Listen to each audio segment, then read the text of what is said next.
So, folks, I'm here to let you know I was on another episode of the Transatlantic Call-In Show. It's a show hosted on The Line, and it's a show for people to call in and ask about different trans topics, trans news, ask for advice, or want clarification on an issue, or even want a spicy debate. So, all kinds of different people call into the show. It's really, really cool. And on this particular episode, I was co hosting with Dr. Ben, and it was an absolute delight. And, I think some of the best content that I've put out there. So do check it out. You can actually find a link to the full episode down below in the description. And I hope you enjoyed this call, or you do enjoy this call rather, because I've really enjoyed all of my episodes on the line, and I really hope you guys do too. The lines, the Transatlantic Call-In Show program is broadcast every Thursday. I'm on it, generally speaking, right now, every other Thursday, but go check it out. It's really cool. Also, a bunch of the other people who host shows over there, really cool, really interesting. You might find other programs that you really like. Go check it out. Link down below, by the way, also to the channel, The Line, as well as their Patreon and their merch store. Go support them if you can. And also, folks, like this video and comment on this video and subscribe to this channel if you haven't yet. Go do those things. And also, since there's a link to the original episode down below, consider also leaving a like and a comment and a subscribe over there, because we want this to benefit both programs. So go do the things. Tune in live. I hope you enjoy this call. Let's see what we got. Let's talk with Natty, they, them from Brazil. Natty, you are live on the line with Ben and Riverboat Jack. What is your question today? Well, hi. I Howdy. was not expecting to call you right now. Okay, so I put on the screener my question about definitions and the meanings of words. I made a few notes here, but it's mainly talking about like the nature of humans, like try to label everything. I've been talking about this for a little while now. I want to talk to this to the first person that made me think about this was Jovan. Since he talked about like humans having schemas about things. And I've been wanting to talk about this for quite a bit of time, so much so that I want to make a joke about Tom Scott being dead, but now he's back at YouTube, so that joke doesn't work. Yeah. But it's basically about how like we tend to try to label things, even though we can even label them correctly.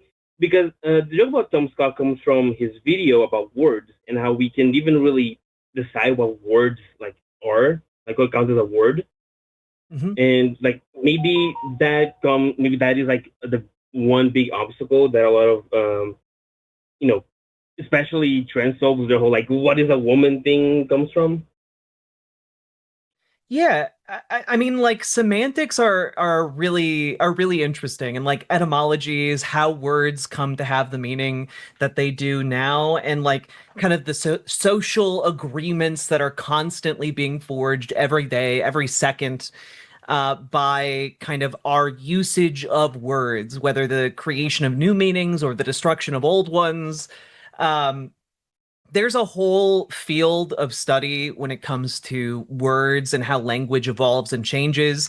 And depending on, which particular school of thought you adhere to, there are many different ways to kind of talk about how language evolves, whether it's words that previously had negative connotations taking on positive ones, or positive words taking on negative connotations, or words that mean something very specific becoming far more general, or words that are very general becoming very specific. You have this constant changing of things. A great example of this is actually the word woman, because the word woman has an etymology that goes back to, Old English, wifmon, which didn't mean like woman as we understand it today. It means like wife human. Like that's all that means. And the word like man or man as we would say it today, like that meant just any human being. And so, like, words have just kind of changed over time, over centuries, and sometimes that change happens really fast. A really good example of that would be the word literally. Literally has been formally had its definition amended to mean not literally anymore because people began using it in more general connotation or in more general ways. And, a lot of people didn't like that. There were so many, and to this day, so many people who hate the new usage of the word literally. And there are, big battles about that online and in different English departments across the country. And so, like, the semantics are fascinating and interesting. Um, but when you really dig down into it, the reason words can be so nebulous and change so much is because we're fleshy blobs doing our best. Like I right now am inhaling oxygen and then expelling it out of my mouth hole and modulating it with a variety of different muscles in my body. And then that's being transmitted to you where it's vibrating in your ears, turning into electrical signals and going through your brain. And you are somehow deriving meaning from that. And that is crazy on its own. And so, what is actually pretty incredible is that we are able to even share definitions of words in the way that we do and derive information from that kind of communication.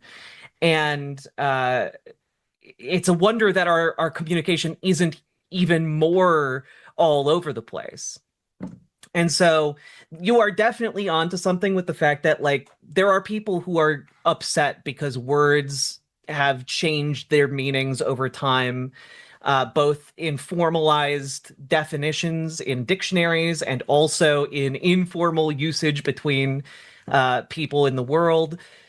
And it's just like a really interesting process. And I wish people who get hung up on like the definition of woman, for example, would have a lot more intellectual curiosity about how we even have these words in the first place. Because I think if they followed up with that curiosity, it would kind of solve a lot of their problems. And I think that's kind of what you're getting at. Right, and like along those lines, like I love the etymology discussion, but like the English bias, like with all these discussions, like okay, we're gonna have these big gotcha points about, oh, but what is a woman? Not thinking that, woman is an English word to describe, somebody, whereas different languages have different origins of those words, and those words mean different things. And so if your argument only holds up under one language, then like it's not as much of a gotcha argument like that, because if their whole point is words that define people into these boxes, and those are the same for all humans across time and geography, then maybe your argument should carry some weight in more than one language. But it's funny how that point's never really brought up. So I really do love this discussion. I think it's fun they brought up other languages because this whole thing started with me with Jovan talking about schemas, and if I am not misrepresenting his point, it's about what we think of things, what we learn about something as we grow up and we educate ourselves, and that schema is what we think of when we, I don't know, hear the word chair. We know we see a chair, but we different chairs for different people, I guess, because not everyone's gonna have the same chair. Everyone's gonna think of the same chair. And maybe the thing is that putting labels on something that is so personal as a schema is a big cause of conflict. Where like what I say is, even going back to like what is a woman, what I say is a woman is probably not what you think when you say a woman. So trying to put a definitive label on something as like mutable or something as, I don't know if I'm saying that word right, mutable. I'm gonna say just because something as immutable as thoughts is kind of the a big thing that's like, yeah, of course they're not gonna be exactly 100% on point. It changes. Exactly. Exactly. And that's why, we use shorthands to try and communicate this nebulous information about ourselves. And having or trying to construct kind of a shared schema is like an ongoing project. And it's an ongoing project for things that are high stakes, but it's also an ongoing project for things that are low stakes. For example, like my partner and I, when we first met, like we had conversations and deliberately set out to create kind of a shared schema for our jokes and our references. Like, she didn't know about the different things that I was referencing, and I didn't know the different things she was referencing. And so, you're constantly kind of constructing that schema. And there are certain people who like kind of create a schema for themselves and then want to reject any new additions to that schema. They get protective of those ideas. And I think that that is a component of where kind of especially transphobia can be rooted in.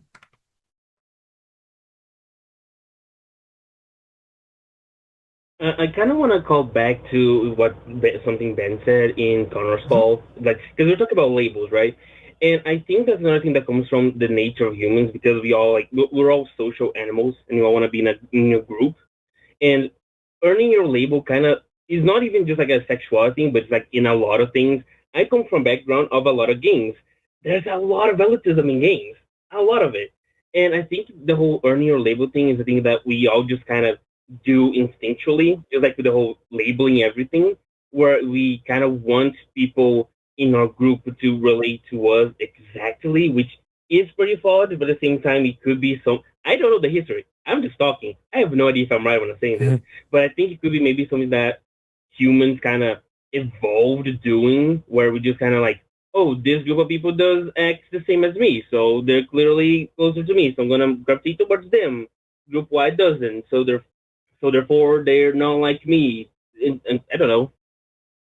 Yeah, no, Yeah, yeah. that's exactly how it happened. Like, because you can't get super nuanced with every detail of every person. Yeah, so we have these we have this ability to kind of distill people down to a pattern of certain things, and this is where things like I think this is one of the main reasons why Harry Potter is actually so popular is because of the house system and that they base it on personality traits and people feel like they identify with certain label because of those characteristics. Meanwhile, all of those things are like no different than a horoscope because everybody has all of those traits in varying quantities, and like so many people will be like, I am 100% Ravenclaw because this and this and this. Like, okay, so you're just focusing only on the traits that include you in that category and excluding all the traits that fit you in any other category. Like these are just human traits.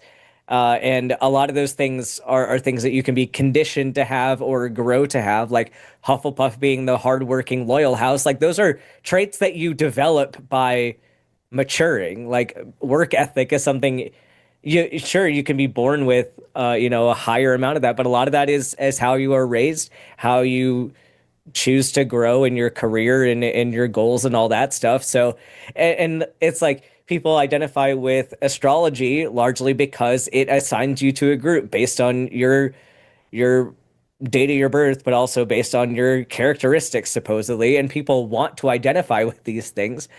And yeah, so I think like people inherently just do not want to let go of these labels. Um, but yeah, I think there's some utility to having them, and also just a lot of this garbage we get with having those. Yep. It's funny you talk about horoscopes because it's like, here's the weekly horoscope for Leo. You're gonna have a difficult time. No shit. Have you seen the world? Right, like, and we could do that, like facetiously do that for different trans identities. Like, oh, and here's the horoscope this week for trans women. Uh, this week someone's gonna be a bitch to you, and trans men, you're gonna go try to do manly things and you're gonna feel weird about it. Like we can do this for everyone of like whatever labels they use. Yeah, it's kind of ridiculous at the end of the day. Like these words don't really mean anything except for what we assign to them. So yeah, the whole argument just it's interesting how all these things work together. Yeah, it's just these things are pretty fascinating to talk about and like think about. The problem is that the people who should be thinking about this, that like the transphobes, they don't think about this. Well, yeah, because a lot of transphobes embrace kind of thought terminating cliches that prevent them from kind of pursuing any kind of curiosity they might have on the issue, right? Like that's kind of what is invoked with what is a woman. They're not actually making an appeal to a definition. They've turned it into a thought terminating cliche, so they don't have to think about it in any more depth. And it's Yeah. unfortunate because curiosity is like the way out. I'm very convinced of that. And like you don't have to be super smart to think about this. I'm not smart. I'm not really that smart. And I think about this. It's not difficult. It's not a matter of education. You don't have to be that smart to get these things. Yeah, you just have to be curious. But and like follow where that leads you. I cannot tell you exactly like what for example, I'm listening to a lot of debates and such, like with Jovan and the line, and a lot of people talk about a lot of the things that come up is like, oh, the syndromes that makes people intersex. I can't tell you any of that. I'm not absorbing it that well. I don't have education on these. I know that, y'all make sense though. I could look it up and check everything and would check out. I can do that. I'm not going to be sit here and talk exactly what causes it because I don't have education in that. Yeah, 1000%. All right. Kind of any last things to discuss? I think we're gonna wrap up here pretty soon. Anything to leave us with? The only real thing to leave y'all with is that even in sites like AO3 mentioned, original works, a lot of good stuff there for young adults, and a lot of good stuff. A lot of original works that are really good there. They're just waiting to be discovered. Heck yeah. Yeah. Awesome. Well, thank you for that, Natty. We're gonna move on to the next call, but thank you so much for your call and have a great rest of your day. You've been a delight. Thank you. Bye. Bye. Whew. That was a call. I hope you enjoyed it. I hope you got something out of it. I hope it was cathartic. I hope it was interesting. And also, I hope you leave a comment letting us know what you thought about it down below. You can also leave a comment over on the original episode, of course.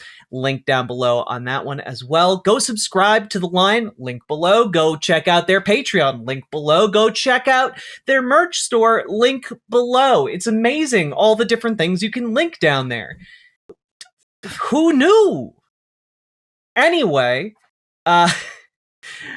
do all the things, click all the buttons, leave all the comments. You know the drill by now, and do call in if you have a burning question about trans people. And last but not least, check out ImogeneOlivia.com. It's gender euphoric lingerie designed with trans femmes in mind. It's a really, really cool new brand. Go check them out. ImogeneOlivia.com. Link down below in the description to that as well.